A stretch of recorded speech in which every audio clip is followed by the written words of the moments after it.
আজিৰ ভিডিঅ'টো বহুত ইণ্টাৰেষ্টিং হ'বলৈ গৈ আছে। কেকৰ অৰ্ডাৰ এটা আহিছিল আৰু ৰাতি বনাই থাকোঁতে গম পালোঁ যে মোৰ তাত পাইপিং বেগ নাই আৰু পাইপিং বেগ নাথাকিলেতো নুজল ব্যৱহাৰ কৰিব নোৱাৰিম। গতিকে এতিয়া কৰিম কি আৰু কালি ৰাতিপুৱাই কেকটো ডেলিভাৰ কৰিব লাগিব। চ' এই কেকটো মই বনাই দিলোঁ পাইপিং বেগ আৰু নুজল ব্যৱহাৰ নকৰাকৈ। কেনেকৈ বনালোঁ বাৰু এতিয়া এই ভিডিঅ'টো আৰম্ভ কৰোঁ। ভিডিঅ'টোৰ শেষলৈ চাই যাব এই ডিজাইনটো মই কেনেকৈ বনালোঁ। ক্ৰাম কোটিং কেকটোত মই কালি ৰাতিয়ে কৰি থৈ দিছিলোঁ আৰু এতিয়া ৰাতিপুৱা মই ফাইনেল কোটিংটো দি দিছোঁ। আৰু ইয়াৰ ওপৰত কি ডেক'ৰেশ্যন কৰোঁ that also' without pipe and bag and nozzle আপোনালোকে ভিডিঅ'টো একদম শেষলৈ চালে গম পাব গতিকে চাই যাওকচোন আৰু এইখিনিতে এটা ইম্পৰ্টেণ্ট এনাউন্সমেণ্ট কৰি থৈ দিওঁ অহা বছৰ জানুৱাৰীত এটা কেকৰ ক্লাছ দিম বুলি ভাবিছোঁ মৰিগাঁৱত যিসকলে ইণ্টাৰেষ্টেড আছা এই কেকৰ ৱৰ্কশ্বপটো জইন কৰিবলৈ কাৰণে এই তলত দিয়া নম্বৰটোত যোগাযোগ কৰিবা আৰু ডিটেইলছখিনি তাতে জানিবলৈ পাৰিবা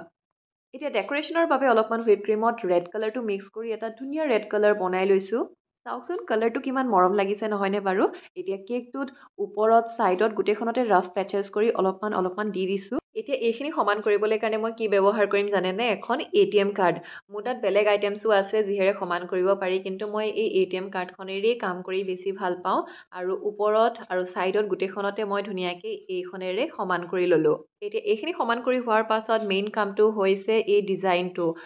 যিটো এতিয়া ৱেভ লাইক ডিজাইন মই এইখনেৰে বনাইছোঁ এনেকৈ ঘূৰাই গৈছোঁ আৰু ATM কাৰ্ডখনেৰে এনেকুৱাকৈ ৱেভ লাইক ডিজাইন বনাই দিছোঁ আৰু ওপৰৰখিনি এই চামুচখনৰে এটা স্পাইৰেল ডিজাইন কৰি দিছোঁ দেখিবলৈ কিমান মৰম লাগিছে নহয়নে বাৰু মোৰতো বাৰু মৰম লাগিছে আপোনালোকৰ কেনেকুৱা লাগিছে বাৰু কমেণ্ট কৰি জনাব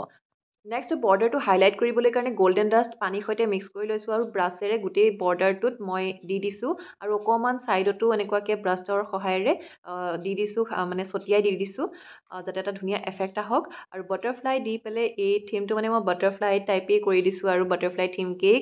গোটেইখনতে এটা ছাইডৰ পৰা মানে উৰি অহা টাইপত দি দিছোঁ ফিনিচিংটোৰ বাবে দিছোঁ চুগাৰ বলছ হোৱাইট কালাৰত আৰু ইয়াৰ ওজনটো আছিলে হাফ কেজি কেক বনাব দিছিল আৰু এয়া ৱেইটটো মেজাৰ কৰি দি দিছোঁ আৰু হেপী বাৰ্থডে টেগ লগাই দিছোঁ এইটোৱে হৈছে কেকটোৰ কমপ্লিট লুকটো